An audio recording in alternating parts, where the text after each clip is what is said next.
Voy a comenzar a grabar la sesión. Recuerden que estas sesiones quedan respaldadas como corresponde. Y Nancy está hoy día en como invitada a este curso. Nancy, este curso se llama Paradigmas Geométricos. El objetivo principal de este curso es dos. Primero, reforzar y mirar todo el currículum de geometría escolar, desde séptimo básico hasta cuarto medio. Estuvimos las 2 primeras semanas revisando los aprendizajes esperados, los estilos de aprendizaje, las habilidades, conocimientos, etcétera, de la unidad de geometría de séptimo básico, que era sobre polígonos, área, perímetro, etcétera. Esta semana vamos a entrar al de educación, al del octavo básico, que es el teorema de Pitágoras. Y a su vez, también aprovechamos esta oportunidad de mirar el currículum para pasearnos y mirar, ¿cierto?, una gama de marcos teóricos de la didáctica que tienen una aplicación directa en geometría. El primero que estuvimos repasando y viendo fue el marco de las representaciones semióticas de Duval. Cae de cajón, cae de pie en unidades de geometría, porque precisamente la geometría es una representación de la realidad. Y es más, hay 4 elementos de la cultura en general, y tú revisas, chicos, si usted revisa históricamente cualquier cultura prístina. Recuerden que una cultura prístina es una cultura a la que no le precede ninguna anterior.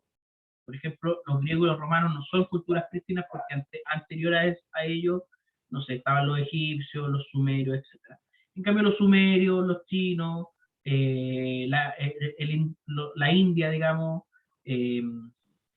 las culturas, no sé, en Etiopía, del África subsahariana, o la cultura inca, a pesar de que la cultura inca le precede la cultura de Nazca, o los olmecas en México, que precedieron casi por 1000 y tantos años antes a los aztecas y los mayas. Esta cultura no se sabe muy bien si el concepto de número es anterior o no al concepto de medida, al de medir, por ejemplo, la Tierra. No se sabe si el lenguaje es anterior al concepto de número. No se sabe a ciencia cierta si el lenguaje, el habla, es anterior a la música. Hay cosas ahí que son sumamente difusas. Y precisamente porque son difusas que necesitamos tener claridad sobre este tipo de representación. Esa es, digamos, la justificación principal, a mi manera de ver, del estudio de la geometría a partir de su representación. Pero no es el único marco teórico. Hay otros marcos teóricos, de hecho, más específicos. Y en ese sentido es que Nancy vino el día de hoy. O sea, uno dice vino, ustedes están de su casa, yo de la mía, ella de la suya. O sea, nos conectamos hoy día y nos va a hablar de un marco teórico didáctico que se crea exclusivamente para la geometría. Así que, Nancy, yo la dejo a usted. Vamos a organizarnos de la siguiente forma. Nancy nos va a hacer una presentación y después vamos a tener una serie, unos minutos para que ustedes puedan hacer todas sus preguntas. ¿De acuerdo? Supongo que usted en su casa está ahí como la Paula haciendo el editorial. Gracias, Paula, por la retroalimentación. Nancy, somos todos oídos y ojos. Ya, muchas gracias, profesor. Voy a compartir mi pantalla en este momento para apoyar la presentación.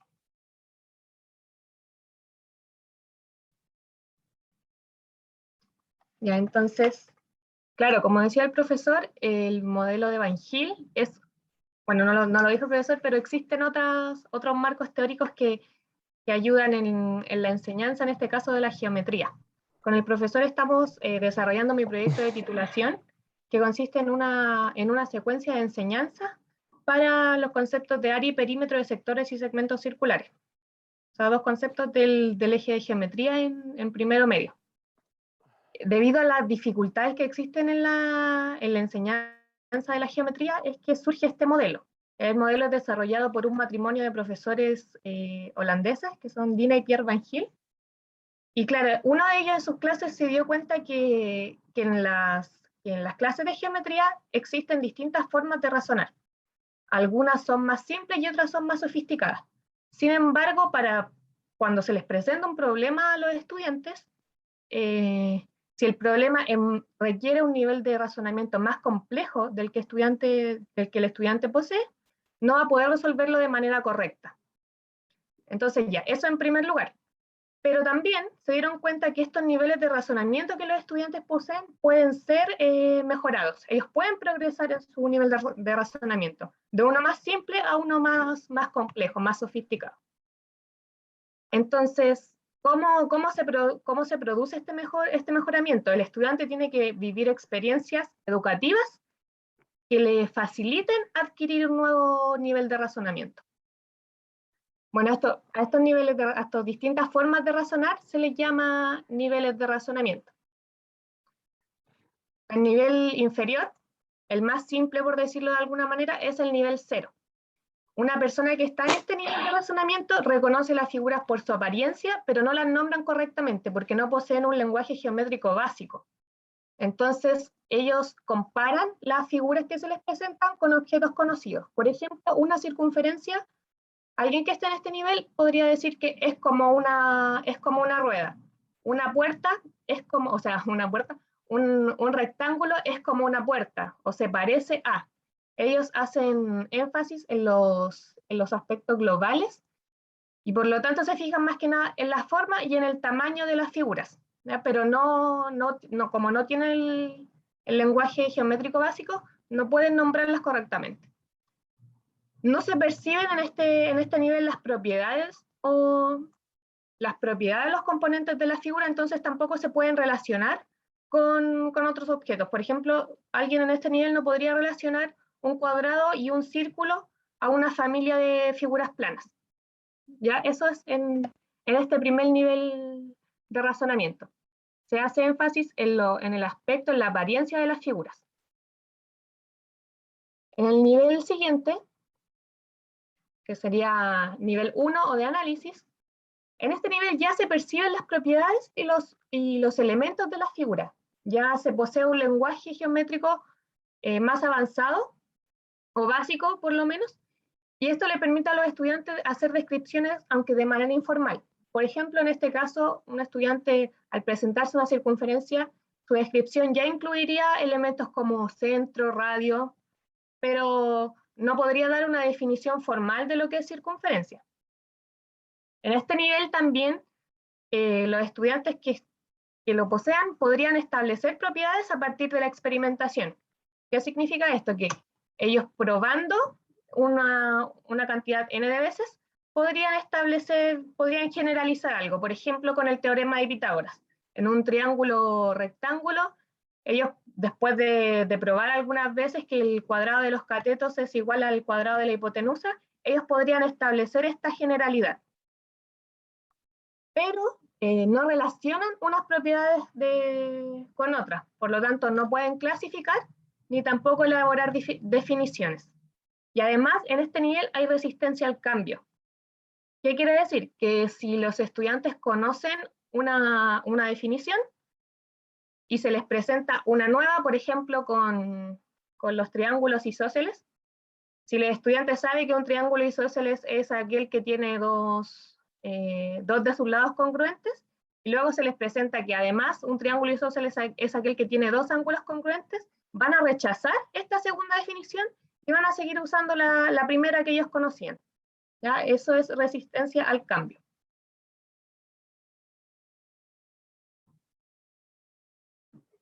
El siguiente nivel es el de clasificación. Ya en este nivel comienza el razonamiento formal. Los estudiantes allí conocen, o sea, podrían dar descripciones más formales de las figuras o de los objetos que se presenten, y además son capaces de relacionar unas propiedades con otras. Esto les permite dejar de lado la experimentación que ocurría en el nivel anterior y comenzar a elaborar, o sea, a establecer propiedades o elaborar definiciones utilizando el razonamiento deductivo.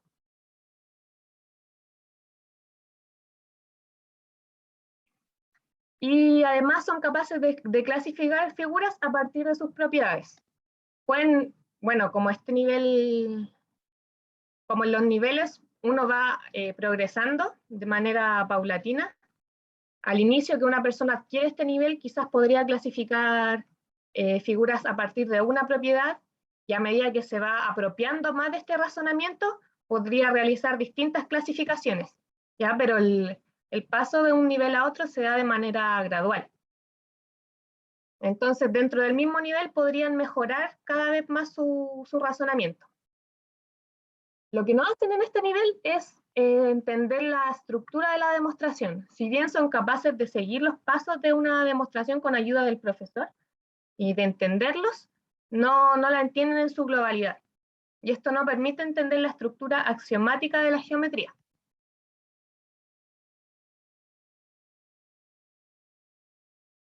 Por último, tenemos el nivel 3 y nivel 4. Estos dos niveles de razonamiento son más complejos de alcanzar en el nivel escolar. Alcanzan especialmente en matemáticos profesionales o estudiantes con alta preparación matemática. En general, en el colegio se llega hasta un nivel 2 de razonamiento.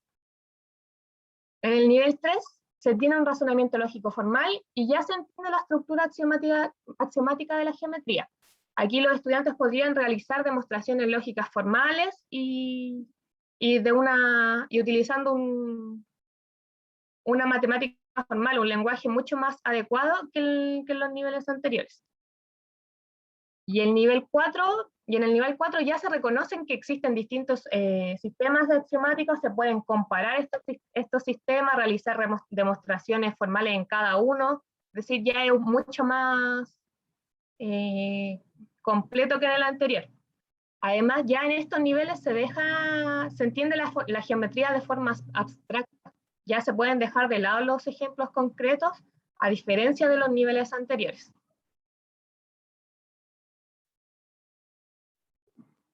Bueno, como les decía, el tránsito de un nivel a otro se da de manera gradual y progresiva, ya no es de inmediato.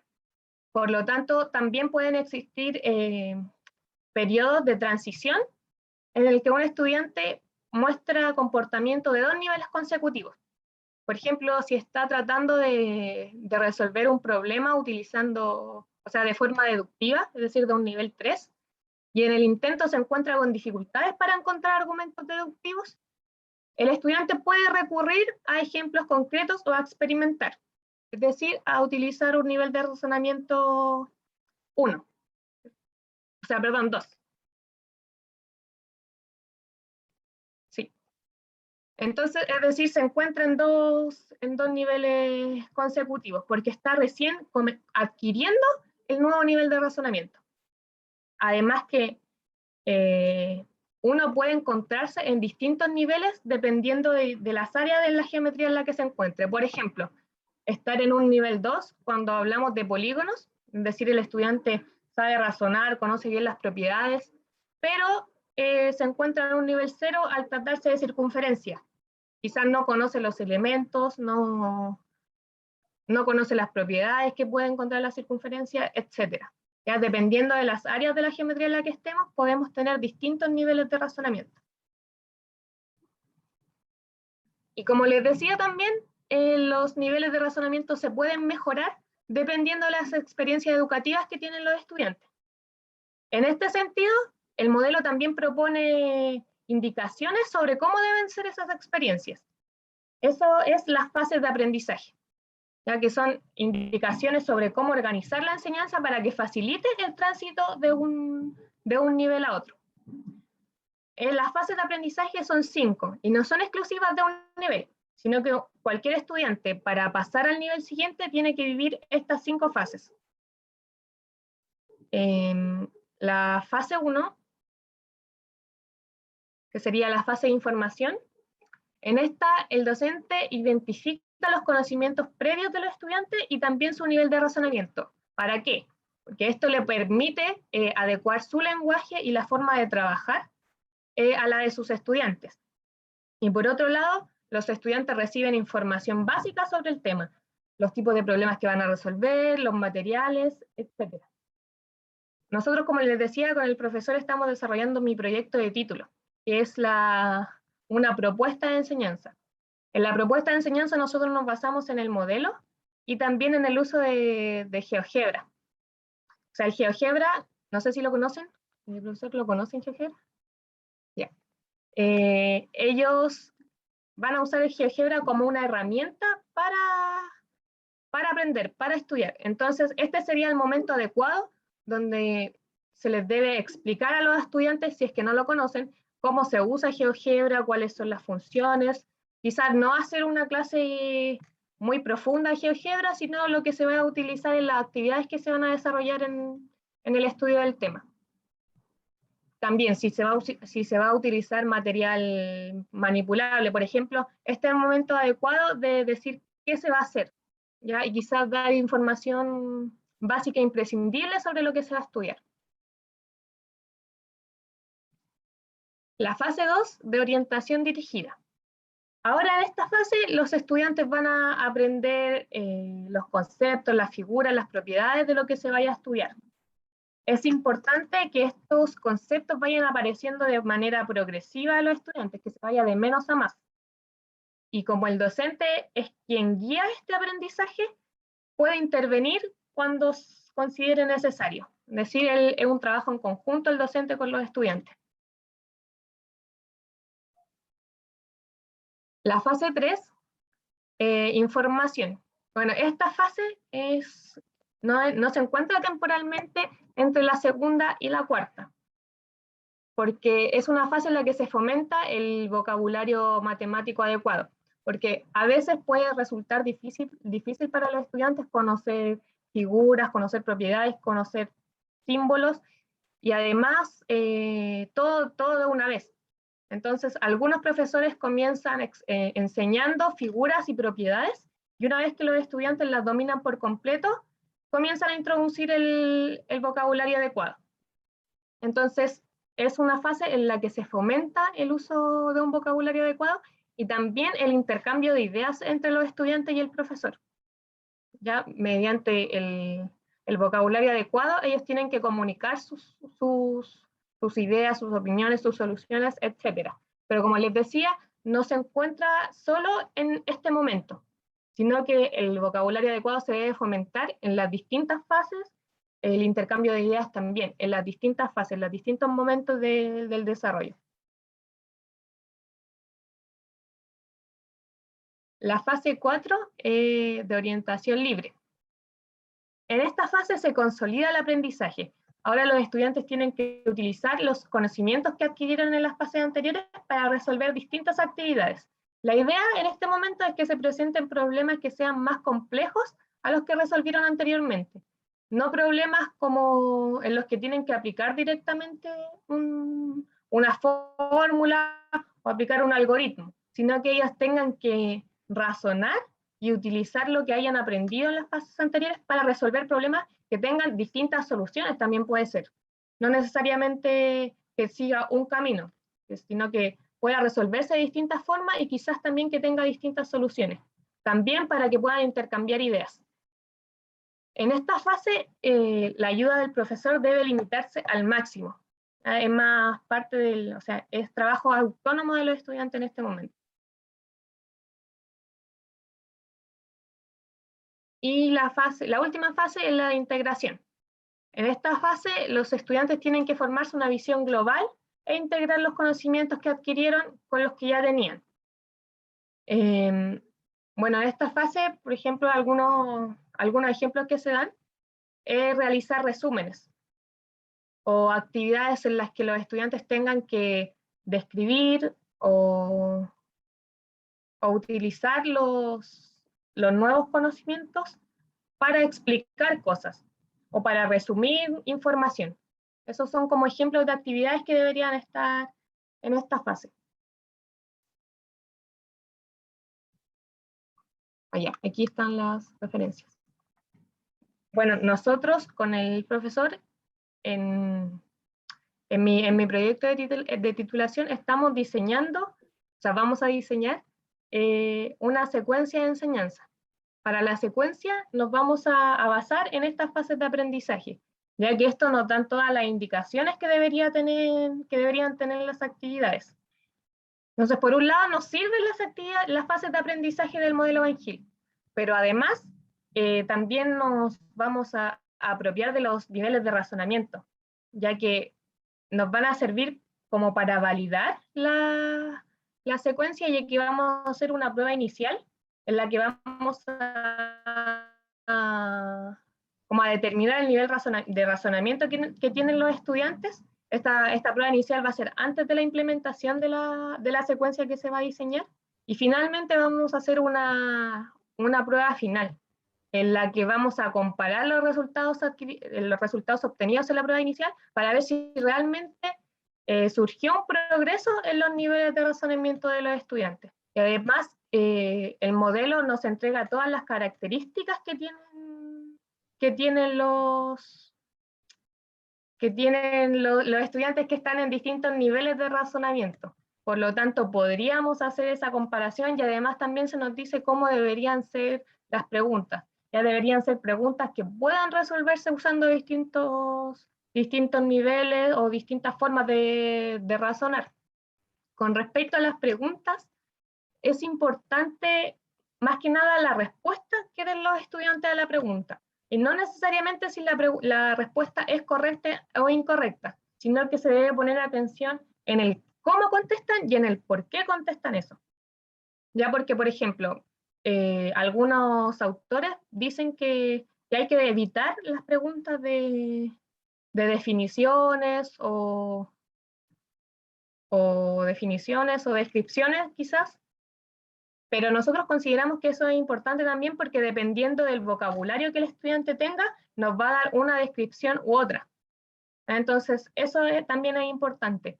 Las preguntas que se hagan, pero más importante es la respuesta, porque eso es lo que nos va a dar el nivel de razonamiento en el que están los estudiantes en base al modelo. Y bueno, todo lo que les acabo de comentar lo pueden encontrar aquí, si quieren. Si están interesados en buscar más ejemplos, también aquí se presentan distintos ejemplos de lo que significa estar en los niveles o de las actividades que se puedan desarrollar. Y eso es todo. ¿Hay algunas preguntas? Sí, muchísimas gracias, Nancy. Muchísimas gracias. Bueno, yo quisiera que destacásemos el carácter que tiene el modelo, en el sentido de servir como un marco didáctico, pero también como un marco para la investigación. Y lo que invita, por ejemplo, otros marcos didácticos que tienen esta dualidad, como la ingeniería didáctica, es a que constantemente estemos investigando a medida que trabajamos, digamos, con los estudiantes, es decir, reflexionemos sobre qué pretendemos hacer, cómo creemos que nuestros estudiantes van a reaccionar, van a responder, y si esa reacción, si uno puede constatar en la práctica que aquello que se piensa en lo teórico se correlaciona. A su vez, esto debiese llevar a refinar las situaciones de aprendizaje, a replantear ciertas acciones, a evitar ciertos fenómenos de la didáctica, fenómenos negativos como el envejecimiento de las situaciones, etc. Nancy ya lo había preguntado, pero volvemos a plantear esa posibilidad. ¿Dudas, preguntas, comentarios que quisieran hacer ustedes respecto a este modelo con el que vamos a trabajar también en la otra hora, y vamos a mirar a partir de este modelo la unidad de octavo básico? Así que aprovechemos de que tenemos acá a una persona que ha estudiado durante varios meses el modelo y por tanto tiene un conocimiento bastante preciso de él.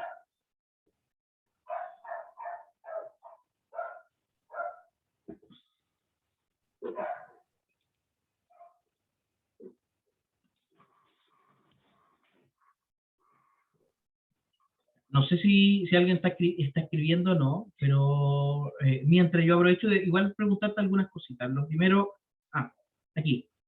¿El modelo tiene algo que ver con el aprendizaje circular? Pregunta Patrick. Aprendizaje circular, profe, no, no sé a qué se Bueno, es refiere. que No. en el sentido de que se produce un ciclo y que por ese ciclo uno podría volver, entendiendo las fases del modelo, sí, pero en el sentido del avance lineal que propone el modelo a través de los estados, yo diría que no. Entonces tiene esa doble mirada el modelo. Por un lado, propone niveles de razonamiento, y esos niveles no son circulares. Si yo estoy en el último nivel o en uno de los niveles más altos, no voy a volver al inicio. Pero como metodología para preparar la enseñanza, sí que es circular porque establece ciertas fases que se pueden, o sea, agrego conocimiento, después voy y lo presento de nuevo, voy agregando otras cosas, entonces sí tiene ese carácter. Nicolás dice que me interesa el foco que tiene que tiene en la respuesta del estudiante, es decir, en que cuando uno está trabajando con este modelo y lo que quiere es ver qué tanto han avanzado mi estudiante, lo importante no es que la respuesta sea correcta, sino que la justificación, la manera de argumentar que tienen los estudiantes. No sé si tiene algo que agregar al respecto de eso, Nancy, de esto de este foco. Sí, sí, a mí también me llamó la atención y me gustó mucho porque, como les decía, vamos a hacer una prueba inicial y una prueba final. Esas pruebas se diseñan sin saber el nivel de razonamiento que tienen los estudiantes. Entonces, yo vamos a crear preguntas y distintos estudiantes las van a poder responder de distintas formas. Y eso es lo que nos va a ayudar a establecer un inicio en los niveles de razonamiento. En general, yo creo que en un curso todos los estudiantes deben estar en un nivel más o menos similar, pero, pero claro, es importante las respuestas porque de partida podemos hacer cualquier pregunta y los distintos niveles los van a poder resolver de distinta manera. Mira, en la unidad donde van a trabajar, donde vamos a trabajar, donde vas a trabajar, es primero medio. Y primero medio es un curso especial, porque generalmente los estudiantes, los colegios que tienen solamente enseñanza media, vienen con niveles bien dispares en todo sentido, y particularmente en matemáticas. ¿Crees que es posible que un estudiante esté en el nivel cero ya en primero medio? ¿O depende mucho del contenido? Yo creo que depende del contenido, y sí, también creo que es posible que en primero medio estén en nivel cero.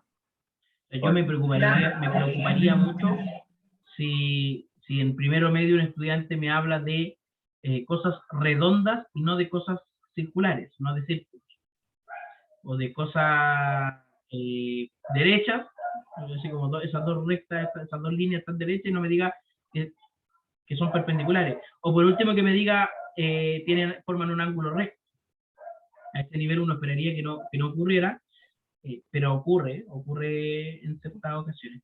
A mí algo me llamó la atención de lo que tú explicabas respecto a al nivel 1 y que había una especie de rechazo a propiedades nuevas.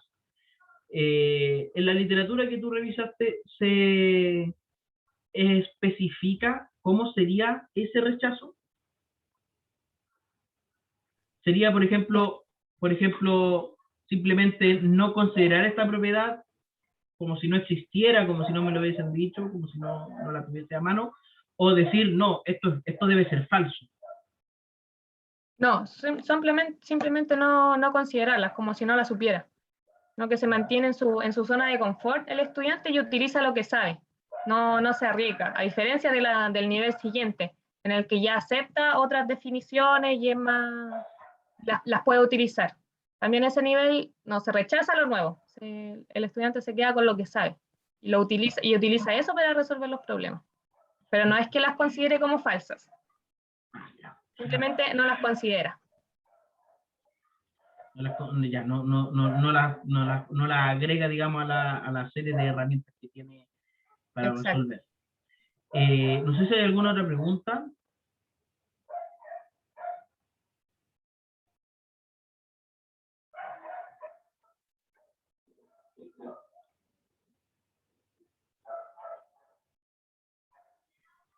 ¿Algún comentario que quisieran hacer?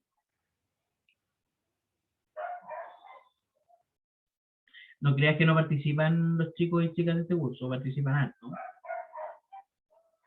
Dice Nicolás, ¿esta teoría va de la mano con el aprendizaje significativo? Yo creo que sí, yo creo que va de la mano, porque para que un estudiante adquiera un nuevo nivel de razonamiento, tiene que haber pasado, como decía, por estas experiencias educativas y deben ser significativas. No, no, No son cosas que corran en paralelo, sino que se pueden complementar.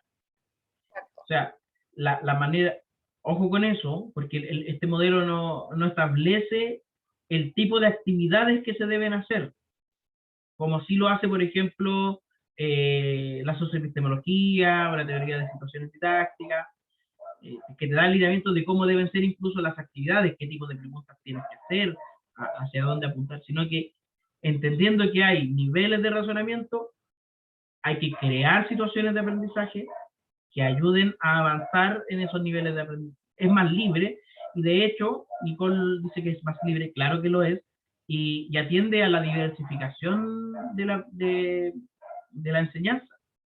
O sea, si yo entiendo que no todos mis estudiantes van a estar en un mismo nivel de razonamiento, y si al momento de planificar la enseñanza, de preparar la enseñanza, pienso en los distintos niveles que pueden tener mis estudiantes, y es más, el modelo te entrega herramientas para identificar esos niveles, va a ser mucho más fácil que puedas por lo menos atender a la diversidad respecto a los niveles de razonamiento. Es un tipo de diversidad. Hay otros tipos de diversidad, o sea... Profe, pero si usted habla por los niveles, entonces podría utilizar el nivel más, como el 1, por ejemplo, que es como el que deberían todos tener aprobado a lo mejor en cierto curso. ¿Ya? Y si yo estoy, por ejemplo, en el 4, voy a ser capaz de comprender el 1 también, pues los que estén como a lo mejor un poco más abajo, van igual a entenderlo como dijo usted, o sea, que entienda que hay dos líneas que son rectas, que no se tocan nunca, y otros van a decir así, pues, pero profe, eso es una paralela. Claro, la definición de aquello, o sea, eso que usted está diciendo así, o que mi compañero dice así, corresponde a la definición de rectas paralelas. Pero además te permite la posibilidad de que trabajen en niveles distintos. O sea, que aquel que está en nivel 3, por ejemplo, pueda avanzar al nivel 4, a lo mejor le va a costar más avanzar a una persona del nivel 3 al nivel 4 que del nivel 0 al nivel 2, por ejemplo. Y atiendes también a aquellos que tienen un nivel de razonamiento mayor, entendamos que en primero medio, esto no pasa en la preescolaridad, es un proceso, ¿dirías tú que es un proceso individual, Nancy? sí, sí, por supuesto, porque ya en el caso de nuestro trabajo, podemos encontrar que en un inicio hay una gran cantidad de estudiantes que están en nivel 0 y algunos cuantos que están en un nivel 1 o hasta nivel 2. Entonces, las actividades que nosotros planifiquemos deberían poder desarrollarlas cada uno de ellos, y en su proceso ellos van a poder avanzar del nivel en el que están al siguiente, pero depende de cada estudiante. Sí. Yo no diría aunque, que es tan dicotómico como lo pregunta acá Nicole, porque dice, pero no se fomenta el trabajo grupal.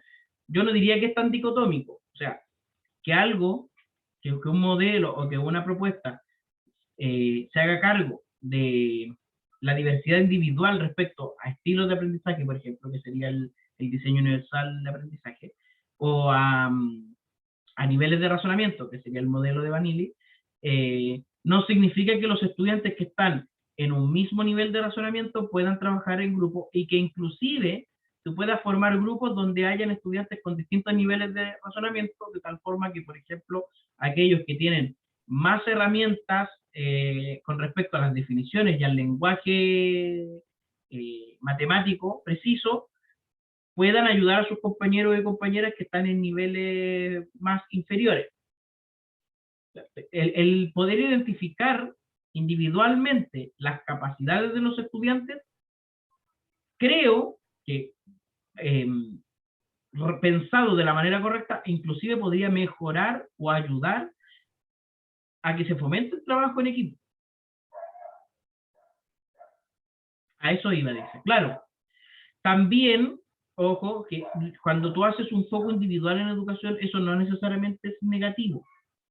Porque una cosa es que yo trabaje de forma individual y la otra es que yo promueva la individualidad. Y ahí es donde uno tiene que tener como ojo, que uno busca como que en el ideal de sociedad que queremos es que no invitemos a la gente en particular a pensar en lo individual, sino que a pensar de que estamos inmersos en una sociedad donde no todos tenemos las mismas capacidades, donde no todos tenemos las mismas oportunidades y que buscamos que aquellas cosas se hagan, digamos, de forma colectiva. Por eso igual es una conversación ajena a lo que estamos conversando ahora, pero necesaria de tener respecto a que Es en que eso es educación... como el ¿Sí? ideal, pues cuando uno cree que va a ser un grupo y hay alguien que sabe más que el otro, como que uno quiere que esa persona le intente ayudar al otro, pero a veces eso no pasa en el hecho, pues, porque por ejemplo, uno se intenta como formar grupo y hay un compañero que está más como, por lo menos entre nosotros, porque estamos todos intentando aprender matemáticas. Yo siempre, si yo sé algo a un compañero mío, le voy a ayudar, pues mira, perro, pero de este lado, pero de este otro. Y él, si él lo sabe, también me lo va a explicar a mí, pues, pero eso en el colegio a veces no pasa porque los cabros a veces no están ni ahí, pues, entonces el que sabe, sabe, y el otro no, es que a mí no me gusta matemática, entonces no me interesa que tú me lo expliques, pues. Y eso Claro, es y como un nivel el que sabe donde... dice, yo ya me salvé, no estoy O ni ahí con también, los pues, demás, claro. son más egoístas con los conocimientos también, pues. O sea, ahí el trabajo es de la comunidad educativa en general, porque es un síntoma que se daría, por ejemplo, en la clase de matemáticas, que mis estudiantes pensaran así. Yo como profesor me preocuparía muchísimo si mis estudiantes pensaran así, y buscaría, a partir de la comunidad educativa, el departamento de educación, no sé, el profesor o la profesora jefe, si es que no soy yo el profesor o la profesora jefe del curso, buscar una forma de que, más allá de la matemática, fomentar eso, la solidaridad, el reconocer que tenemos capacidades distintas, que así como a lo mejor yo puedo tener facilidades para entender la matemática. Al tiro analizamos la pregunta de Nicolás, digo, yo puedo tener capacidades distintas o mejores, digamos, en matemáticas, por decirlo así. No significa, puede ocurrir que en alguna otra asignatura o en algún otro aspecto del desarrollo necesita ayuda de mis compañeros. Entonces, si aquí en matemática me niego a ayudar a aquellos que les cuesta un poquito más, porque yo sé más, y es más, soy tan competitivo que no quiero ayudar a nadie porque tengo miedo de que alguien me gane, que pasa también, ¿qué va a pasar cuando yo necesite ayuda del otro? Entonces, eso yo diría que es un tema que convoca a toda una comunidad educativa, pero que en este contexto, si yo logro identificar niveles de razonamiento y veo que aquellos que tienen un alto nivel de razonamiento suelen o reunirse entre ellos o, o, o simplemente avanzar por su cuenta, ahí uno pone el ojo. Ya. Nicolás pregunta, el rol del docente en el contexto, ¿cómo se vería inmerso? ¿Cuál es el papel que jugamos los profesores y profesores? Yo creo que como profesores somos los que proveemos las experiencias a los estudiantes, las oportunidades adecuadas para transitar de un nivel a otro. Siempre se dice que el docente debe ser un guía y guiar a los estudiantes hacia el razonamiento, pero en este caso también tenemos que proveer las actividades necesarias y adecuadas que permitan el tránsito, porque como creo que lo dije al principio, si una tarea requiere un nivel de razonamiento más complejo del que una persona posee, va a ser imposible para la persona resolverlo de manera correcta. Entonces, en ese sentido, el rol del docente es pensar y proveer las actividades adecuadas a los niveles de los estudiantes. Porque, bueno, además, también dije que si uno propone un problema, se pueden resolver de distintas maneras. También hay problemas que no se pueden resolver con un nivel muy bajo. Entonces, también hay que siempre estar adecuando las actividades a los estudiantes. Y yo creo que ese es principalmente el rol en este modelo, proveer las experiencias adecuadas y también guiarlos en los momentos adecuados. También hay que, claro, en un momento ser un guía, dar autonomía, que ellos sean capaces de integrar los conocimientos a los que ya tenían, sean capaces de pensar solo y de solucionar los problemas por su cuenta. Aquí también Nicole dice, yo encontré bueno el modelo porque fomenta una buena base en geometría. O sea, establece, claro, el modelo establece que no debiese avanzar al nivel siguiente, o no puedo estar en el nivel siguiente si primero no tengo dominio del anterior. O sea, propone un crecimiento lógico y ordenado ahí con los estudiantes. ¿Alguna otra duda, pregunta, comentario, jóvenes? Yo con respecto a lo que dice Nicole, este modelo es de la década del 50, entonces igual es un modelo que se puede decir más o menos antiguo, pero actualmente se considera como el más idóneo para la enseñanza de la geometría. A pesar de toda la trayectoria que tiene, sigue siendo el modelo más adecuado para la enseñanza.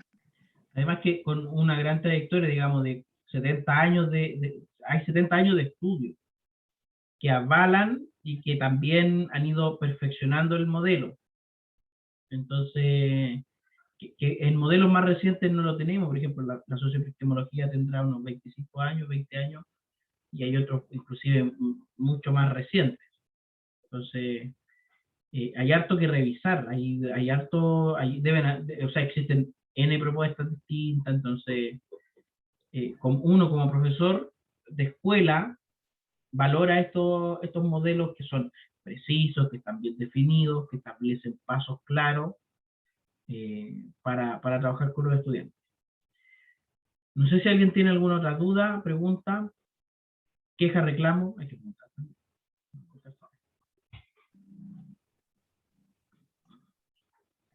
Bueno, Nancy, yo te quiero dar las gracias por darte el tiempo de venir a visitarnos, de entregarnos. Yo te agradecería, no sé si es mucha la molestia de pedirte esa presentación para dejársela disponible a los estudiantes en el aula virtual.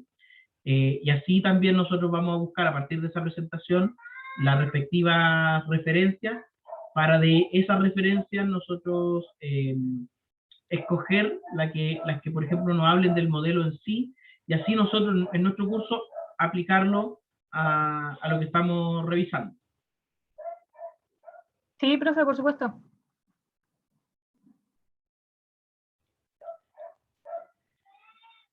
Bueno, mira, Nancy, yo te despido en este momento. De verdad, muchas gracias por venir.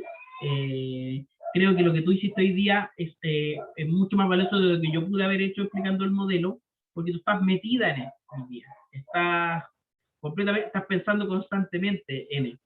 Y eso hace que lo que tú conoces del modelo te dé un grado de expertise mayor a que, no sé, pues yo esto lo estudié también en el pregrado y en el posgrado también, pero uno con la vorágine de las planificaciones, las clases, etcétera, si no están metidos 100%, puede que haya cosas que a uno se le escapan. Así que ese es el primer agradecimiento.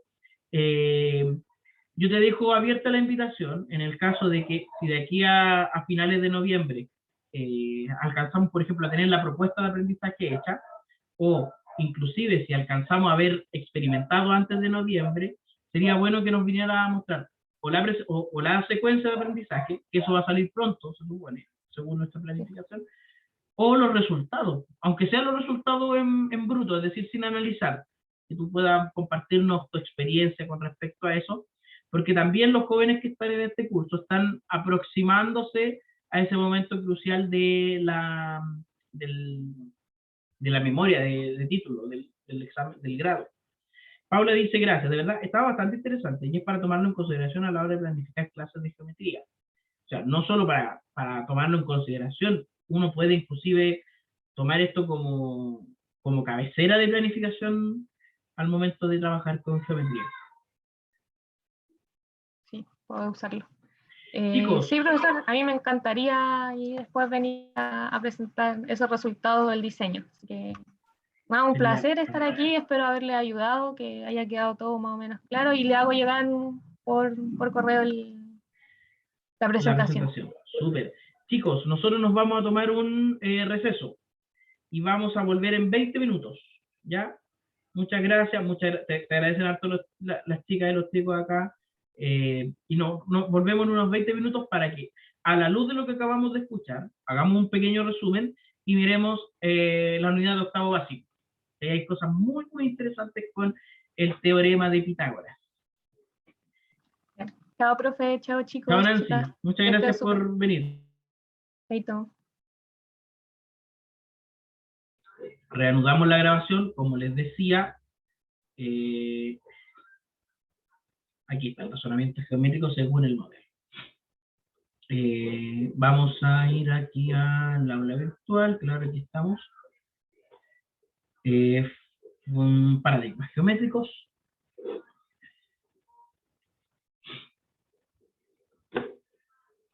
Les voy a dejar este documento, que es bien cortito, oye, son 25 páginas, o sea, hay que quitarle esta que tiene ResearchGate, sobre este modelo, ¿ya? Aquí, por si acaso, si alguien después quiere citarlo, aquí está cómo citarlo. ¿Ya? Citar como Jaime Gutiérrez, razonamiento geométrico, en Carrillo y otros, que son los editores de un libro, Didáctica de las Matemáticas para Maestros de Educación Primaria. Dentro de este libro, el capítulo 7, es el que escriben estos señores, de apellidos Jaime, que son Adela Jaime y Ángel Gutiérrez, sobre este modelo. ¿Ya? O sea, aquí vienen explícitos varias cosas, hay ejemplos, este es un documento bastante completo. Yo les sugiero que si no conocen el modelo de Van Hille, hagan esta lectura, porque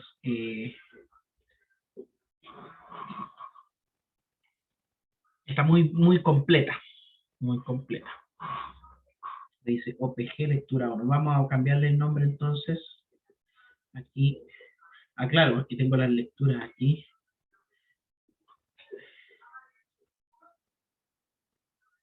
OPG lectura 2. El razonamiento geométrico según el modelo de Van Hille. Les voy a dejar este documento primero aquí. ¿Ya? Y también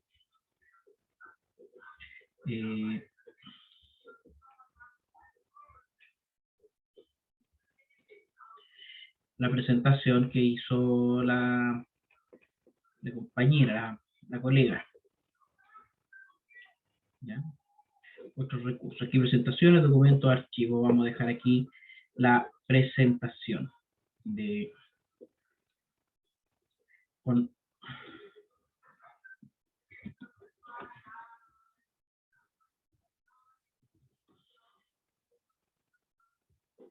primero es cerrar esto antes de verlo, intentar de nuevo. Ahora sí. Y vamos a dejar este documento.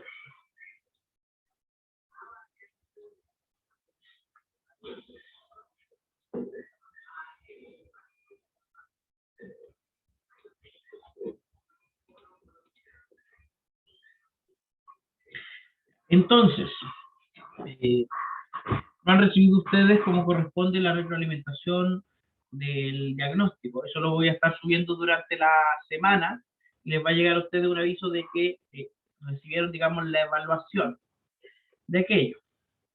En el día de hoy, después de haber pasado por la revisión del modelo, quisiera hacer un breve resumen, volver a mirar esta presentación con cierto grado de rapidez, en el que se establecen ciertos niveles, nivel 0 de reconocimiento, en donde reconozco ciertas cosas geométricas sin definirlas como corresponde. Los estudiantes no perciben las propiedades o componentes de la figura de los objetos. En el nivel 1 ya hay un nivel un poquito más de análisis, perciben propiedades y elementos de las figuras, las descubren de manera informal. O sea, ellos pueden decir estas cosas de manera informal. No relacionan las propiedades de una figura con otras, no elaboran definiciones, no clasifican todavía. ¿Ya? En el nivel 2 ya comienza, el nivel de clasificación comienza el razonamiento formal, se dan descripciones formales, se relacionan unas propiedades con otras, o sea, hay un lenguaje matemático un poquito más refinado. Sin embargo, no entiende la estructura de la demostración. Esto no permite entender la estructura axiomática de la geometría, y ahí hay que tener todo ojo, porque es muy probable que en nuestro nivel universitario incluso los estudiantes estén en este nivel y solo en este. En el tercero, el de la deducción formal, sería yo creo que el ideal para un estudiante de educación superior, no así en la educación media.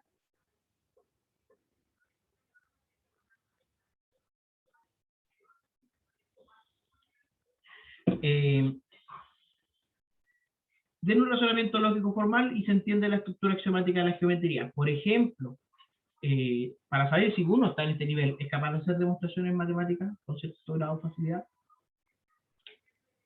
Ya en el nivel 4, nos dejó bien claro Nancy que este nivel es el nivel más alto, que no necesariamente siquiera estudiantes de educación superior pueden lograr. Yo diría que cuando uno ya llega al rigor matemático, cuando sí, hace un meta-análisis de los sistemas axiomáticos, es decir, una cosa es que yo conozca la axiomática de los números reales, por ejemplo, los axiomas de cuerpo, de orden, la axiomática de la geometría, la axiomática del álgebra, pero otra cosa mucho más compleja es reconocer cuál es la supraestructura que subyace a todas estas axiomáticas.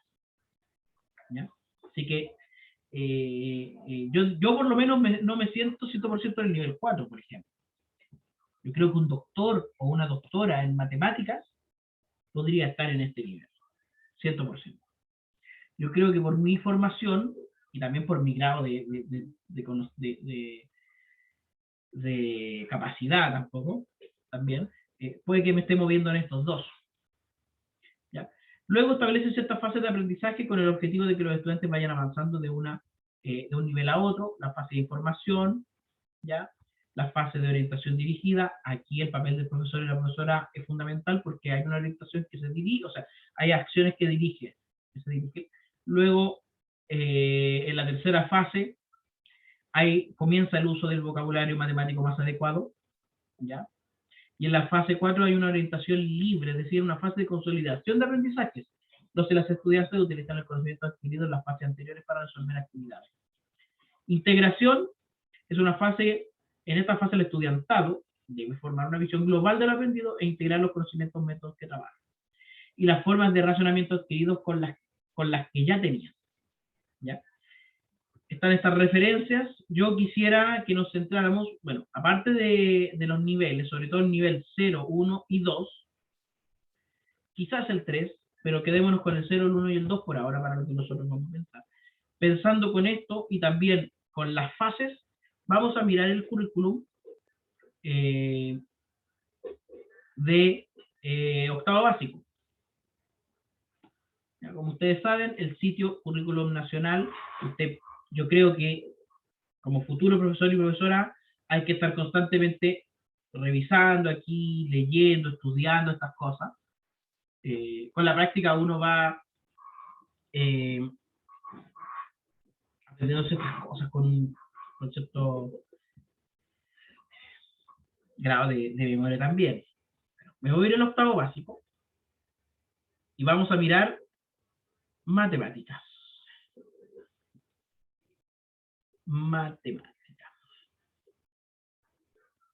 Y aquí dice que la unidad 3 es el teorema de Pitágoras. El foco de esta unidad está en el teorema de Pitágoras, que se introduce desde lo concreto de sus aplicaciones con dibujos explicativos y con una demostración matemática, pero sencilla del mismo. Una demostración matemática, pero sencilla. ¿Ya? Entonces, en el nivel 1, aquí estamos hablando de la priorización. La priorización. Ya, ¿sí? Explicar de manera concreta, pictórica y simbólica la validez del teorema de Pitágoras. Y aplicar a la resolución de problemas geométricos y de la vida cotidiana de manera manual y o con software educativo. Ese es el objetivo. Entonces, podríamos decir que cuando hablan de explicar, al momento de explicar, o con ese acto de explicar el teorema de Pitágoras, ya podríamos identificar el nivel de razonamiento de nuestros estudiantes respecto a al modelo, ¿cierto? La validez del teorema de Pitágoras hace alusión a demostrarlo, pero recuerden que en términos del modelo de este modelo, los estudiantes difícilmente en educación media estén en el nivel 3 de deducción formal, más aún estudiantes de octavo básico. Por tanto, la demostración que hagamos del teorema tiene que rondar entre la clasificación y el análisis. ¿Ya? Así que para poder construir una clase en donde nosotros le demos a los estudiantes la posibilidad de demostrar el teorema de Pitágoras, o que nosotros mostremos una demostración, la manera de construir esa demostración del teorema de Pitágoras tiene que estar acorde con el nivel de razonamiento del estudiante. ¿Y cuál es el nivel de razonamiento? Bueno, hay una propuesta aquí en la que yo quisiera que nos centráramos en 3 aspectos, o sea, en 3 niveles, 0, 1 y 2, y que antes de hacer esa demostración usted hiciera la reflexión sobre la manera en la que un estudiante que está en el nivel 0 podría enfrentar o explicar el teorema de Pitágoras, un estudiante del nivel 1 y un estudiante del nivel 2. O sea, uno podría genuinamente pensar que un estudiante del nivel 0 a lo mejor no puede llegar a la demostración, o no conviene, a lo mejor es necesario primero pasar al nivel 1 al menos. ¿Ya? Por eso, hoy día la tarea 2 va a ser que usted proponga actividades para que los y las estudiantes demuestren el teorema de Pitágoras.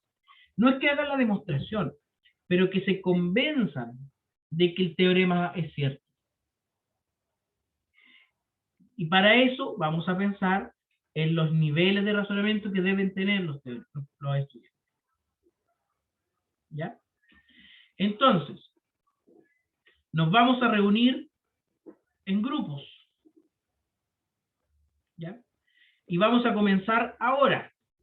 Ahora, ¿qué es la primera parte que vamos a hacer ahora?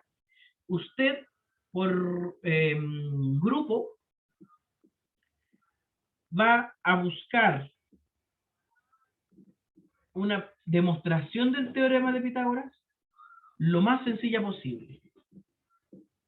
Y después nos la va a mostrar simplemente. O sea, hoy día la vamos a mostrar. Y ya la próxima semana, esta tarea va a ser ya evaluada. Al finalizar la clase vamos a explicar cómo la vamos a evaluar. Y cómo la vamos a presentar. ¿Ya? Entonces, nos vamos a organizar con este trabajo. Lo primero que vamos a hacer es ir acá al curso. Tenemos la tarea diagnóstica, no la subimos, ustedes me la enviaron por correo. Así que tengo que enviarle la retroalimentación por correo. Así que vamos a poner aquí la tarea 2.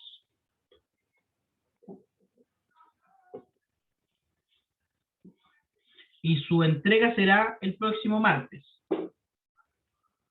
¿Ya? Entonces esta es la tarea grupal número 2. Y su descripción es que, y la voy a sacar de acá, proponer actividades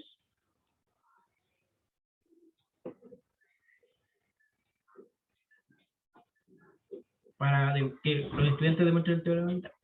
Es decir, basándonos en los niveles de razonamiento propuestos por el modelo de Van Gele, propondremos demostraciones del teorema de Pitágoras con el objetivo que los y las estudiantes de distintos niveles puedan comprenderlos. ¿Ya? Ese es el objetivo de la tarea 2. Como ya habíamos dicho, usted lo va a presentar en formato de artículo científico, ¿ya? Se presenta en formato de artículo científico. Aquí mira, acá estoy clarito. De artículo científico en la plantilla entregada con las respectivas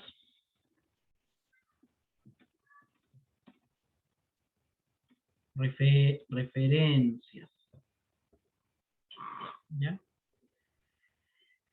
No existe extensión mínima o máxima. Así que si a usted le salen 3 páginas, pero usted por más que lo lea encuentra que es completo con lo que está haciendo, no se preocupe. ¿Ya? Entonces vamos a entregar hasta el lunes, hasta el domingo 29 a las 23:59, para que el lunes ya, además de una breve presentación, pero breve presentación, o sea, máximo 15 minutos.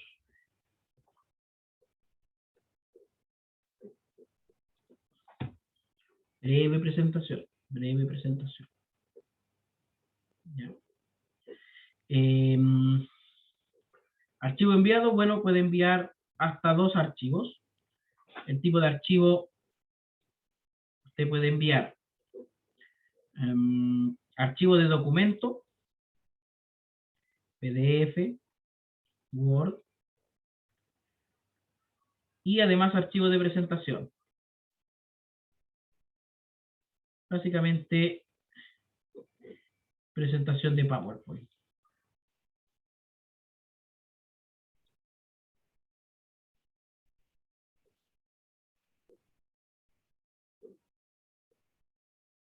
¿Ya? Todo esos tipos de documentos. La retroalimentación, van a haber comentarios de retroalimentación, obviamente. Y la calificación va a ser mediante una rúbrica. La puntuación máxima, tendríamos que ver bien la rúbrica. ¿Ya?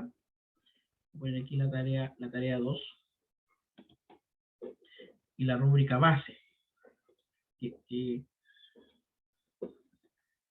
Vamos a probablemente tener que agregar aquí algo a la rúbrica base. Rúbrica tarea 2.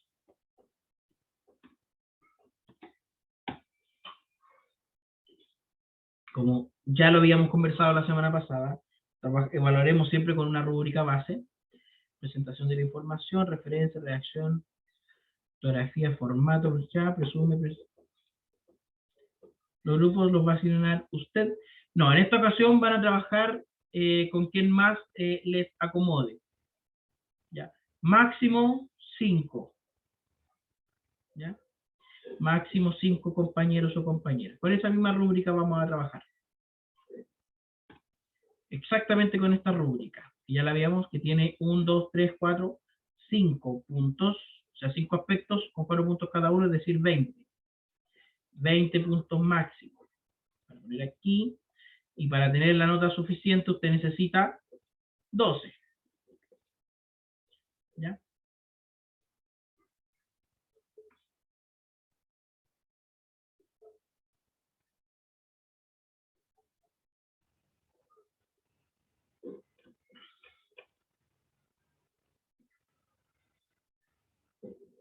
Entonces, yo voy a armar salas ahora, para que ustedes puedan comenzar a trabajar ahora, y voy a ir metiéndome uno por uno en las distintas salas. ¿Ya? Voy a poner la grabación en pausa, de todas formas, para que esas conversaciones que tengamos en grupo no queden grabadas. Y ustedes van a ir se van a meter, digamos, a cada grupo de forma voluntaria.